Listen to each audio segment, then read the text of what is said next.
is how to replace the in-cabin air filter on your 2014 to 2018 Chevy Silverado. So you're gonna have 3 different Torx screws. One is here. That's hard to see there for a second, right there.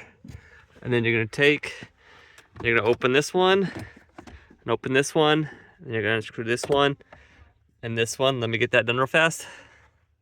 So there's actually 4. There's one right here, and there's one right over here as well. And then it should pop out. So you take and you give this little pull, and it pops right out. Put that to the side, and then your filter is in here.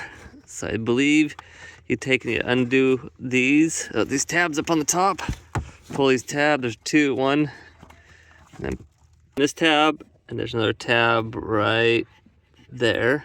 Once you've undone those, this piece kind of just pulls out. And then you've got your in-cabin air filter right here, so you take and you just pull it out. You might need to get some pliers like that to get at the edge of it. Do a little bit of finagling, bring it out. So this truck has 50,000 miles on it. I just barely bought it, so it's new to me.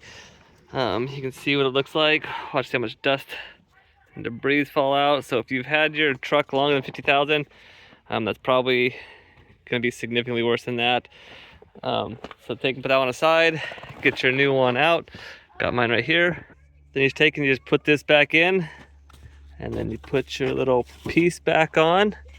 Make sure to put these bottom pieces in first like this, and then clip it up, and then put your glove box back on, and then screw it back in. If you have any questions, let me know.